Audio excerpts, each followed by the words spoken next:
आज हम कायदे अवाम शहीद जुल्फिकार अली भुट्टो के एक बार फिर गरी खुदा बख्श में 45 साल बाद बरसी मना रहे हैं। उस कायदे अवाम का जिन्होंने पाकिस्तान को आईन दिया, पाकिस्तान के अवाम को वोट की ताकत दी, पाकिस्तान के गरीबों को आवाज दी, पाकिस्तान किसानों को जमीनों का मालिक बनाया, पाकिस्तान के मजदूरों को ताकत दी और पाकिस्तान को एक एटॉमिक पावर बनाया था। हम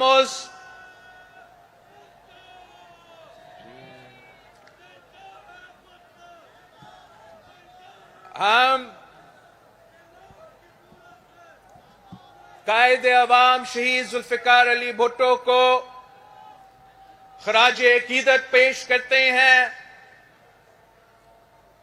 दुनिया ये बात मानती है कि जो शहीद होते हैं वो जिंदा होते हैं और आज भी कायदे अवाम शहीद जुल्फिकार अली भुट्टो जिंदा है।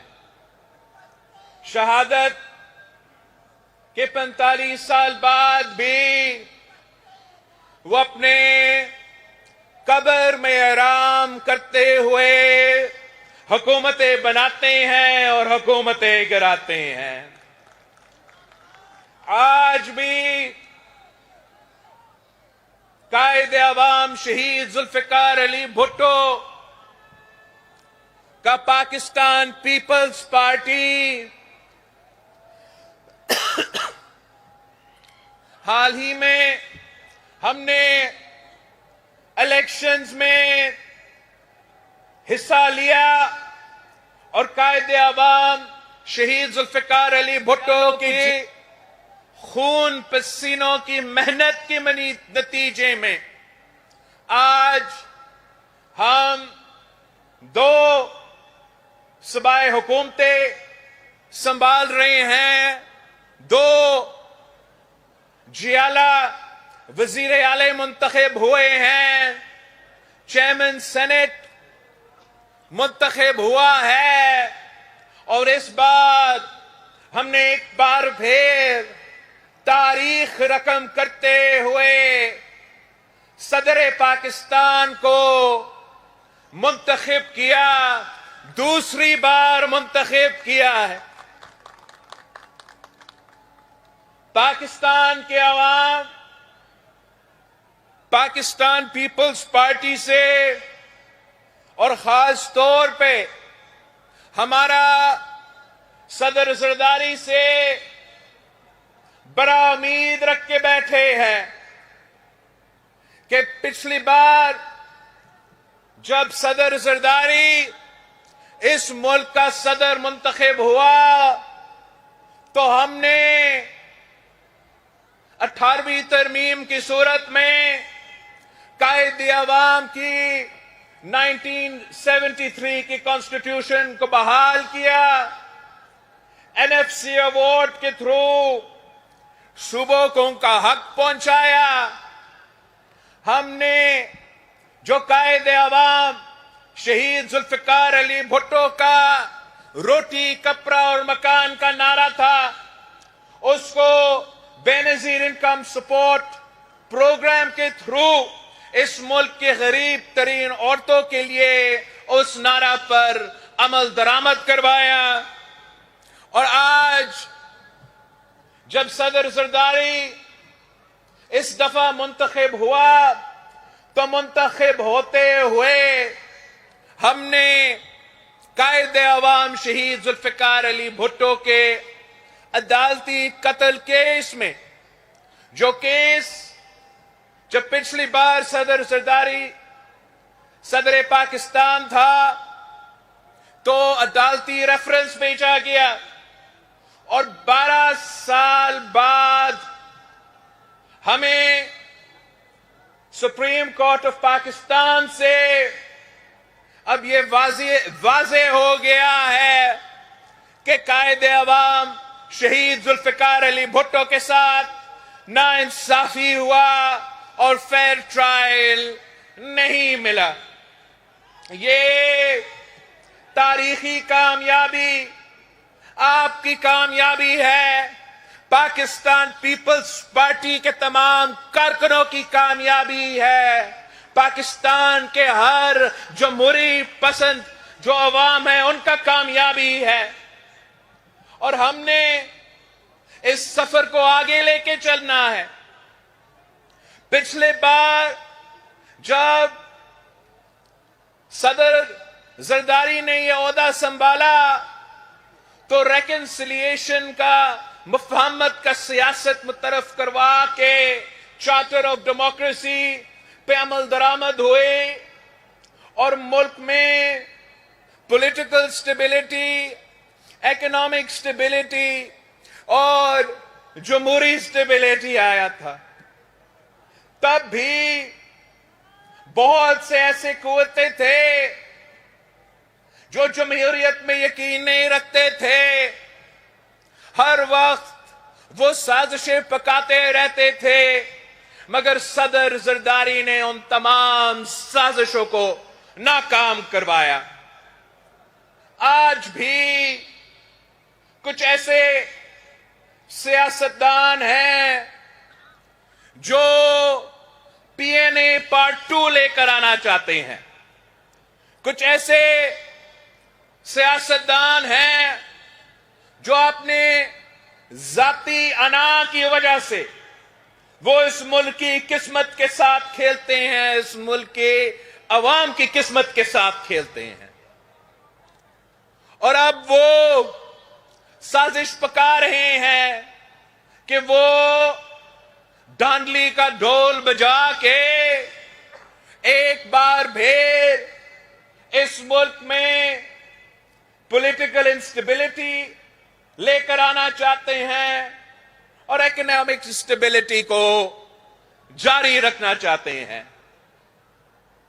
हम इन तमाम कुव्वतों को याद दिलवाना चाहते हैं कि जब कायदे अवाम शहीद जुल्फिकार अली भुट्टो इस मुल्क का वजीर आजम था तो कुछ ऐसे साजिशी कुव्वतें 9 सितारे बन के एक मुहिम चलाए थे।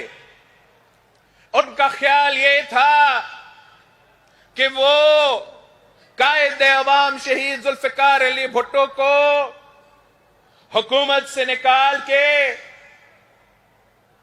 खुद हुकूमत में आएंगे, मगर इनकी तहरीक के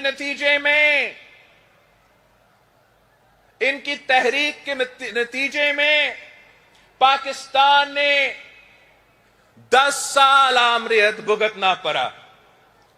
और आज भी यही खतरा है कि अगर हम सियासतदान ऐसे माहौल ना बनाएं और हम नेशनल रेकन्सिलिएशन पे ध्यान नहीं देंगे, एक दूसरे के खिलाफ गालिम गलोच की सियासत खेलते रहेंगे, तो इससे ना पाकिस्तान की तरक्की होगी, ना पाकिस्तान की मुआशी तरक्की होगी, इससे जमहूरियत का नुकसान होगा।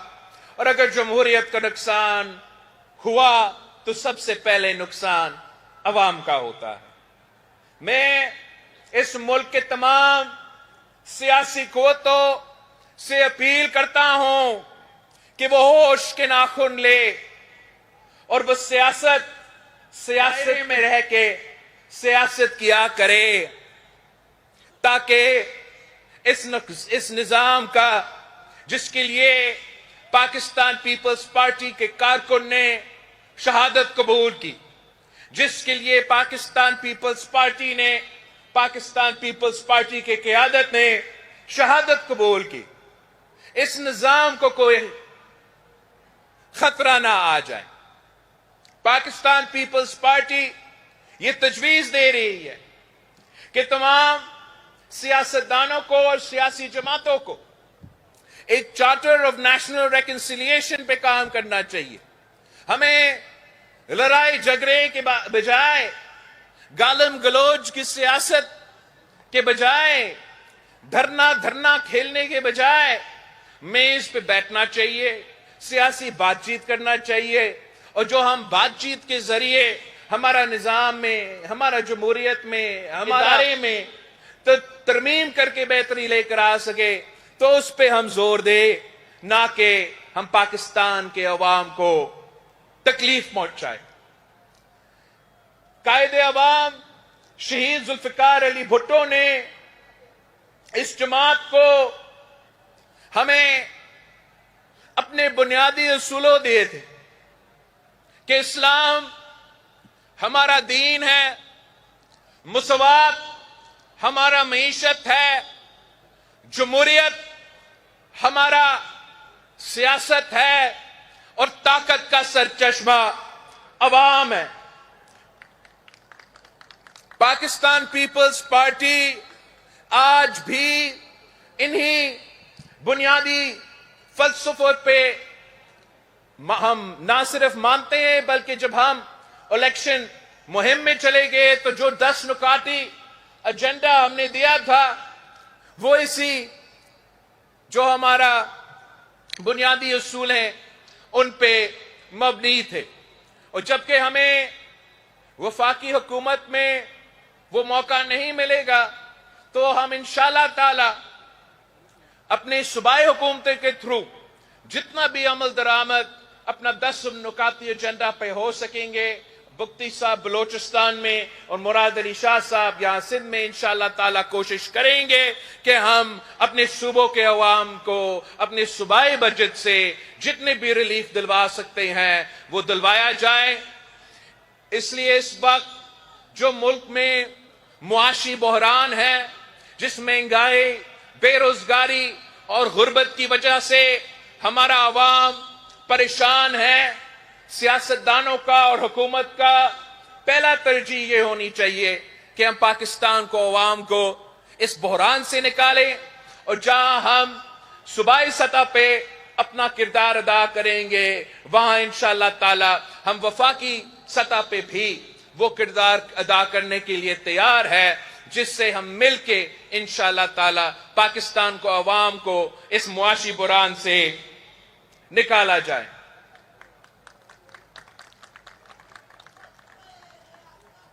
पिछली बार जब जरदारी साहब सदर पाकिस्तान था तो हमने तकरीबन जो चार्टर ऑफ डेमोक्रेसी है उसका 90% पर अमल दरामद किया था, जिसके नतीजे में जमहूरियत बहाल हुआ, जिसके नतीजे में सूबों को उनका हक, उनका शनाख्त मिले, जिसके नतीजे में पाकिस्तान के अवाम को तारीखी फायदा हुआ। अब उस चार्टर ऑफ डेमोक्रेसी का जो 10% रहता है वो हमारा जुडिशल रिफॉर्म्स का सेक्शन था। और इंशाअल्लाह ताला पाकिस्तान पीपल्स पार्टी तमाम सियासी जमातों के साथ, लीगल फ्रेटर्निटी के साथ, सिविल सोसाइटी के साथ मिलकर काम करेंगे ताकि हम चार्टर ऑफ डेमोक्रेसी का जो जिदोजहद है उसको मुकम्मल करें, जुडिशल रिफॉर्म्स पे अमल दरामद करे, ताकि पाकिस्तान के अवाम इस अदालत से कोई इंसाफ मिल सके। इस वक्त पाकिस्तान के अवाम का जो भरोसा है अपने इदारों पे, वो तारीखी तौर पे इस हद तक इस नीचा नहीं आया था, और हमें अब बहाल करना, अपने आप में बेहतरी ले आना पड़ेगा। और पाकिस्तान पीपल्स पार्टी का ये दरीना मुतालबा है कि जो चार्टर ऑफ डेमोक्रेसी का जुडिशल रिफॉर्म्स का जो अमल है उसको हमें इंशाअल्लाह ताला मुकम्मल करना पड़ेगा। अब जबकि कायदे अवाम शहीद जुल्फिकार अली भुट्टो का अदालती रेफरेंस का फैसला भी आया है और वो फैसला कहता है कि कायदे अवाम शहीद जुल्फिकार अली भुट्टो के साथ नाइंसाफी हुआ है। अगर कायदे अवाम शहीद जुल्फिकार अली भुट्टो के साथ नाइंसाफी हुआ है तो कैसे हुआ है? कायदे अवाम शहीद जुल्फिकार अली भुट्टो के साथ जो नाइंसाफी हुआ उसमें अफसोस के साथ वक्त के आमिर के साथ साथ अदलिया भी शामिल था। हमें ऐसे रिफॉर्म्स लेकर आने पड़ेंगे जिससे इंशाअल्लाह ताला आगे जाके हमारा अदलिया या कोई भी इदारा इस किस्म का हादसा ना करे। पाकिस्तान के अवाम को ये यकीन दहानी हो कि अगर वो अदालत के दरवाजा पर खटखटाए तो उनको इंसाफ मिलेगा। ऐसे ना हो कि 45 साल बाद पता चले कि गलती हुई। पाकिस्तान पीपल्स पार्टी का हर कारकुन का यह मुतालबा है कि हम चार्टर ऑफ डेमोक्रेसी पे अमल दरामद करें, कि हम पाकिस्तान में चार्टर ऑफ नेशनल रिकंसिलिएशन के थ्रू पॉलिटिकल स्टेबिलिटी कायम करें और हम पाकिस्तान के अवाम को मुआशी इंसाफ दिलवाए, रिलीफ दिलवाए, ताकि इस गुर्बत, बेरोजगारी और महंगाई से उनको कोई तहफ़्फ़ुज़ मिले। इंशाअल्लाह ताला पाकिस्तान पीपल्स पार्टी इस जद्दोजहद में सफ़े अव्वल का किरदार अदा करेगी। मैं आप सबका शुक्रगुजार हूं कि आपने पाकिस्तान पीपल्स पार्टी को पिछले इलेक्शंस में इतना तारीखी कामयाबी हासिल हुई है। इंशाअल्लाह ताला हम मेहनत करते रहेंगे और हर इलेक्शन में आने वाले इलेक्शन में बेहतर रिजल्ट्स और बेहतर नतीजे भी आपको देंगे। आप सबका बहुत बहुत शुक्रिया।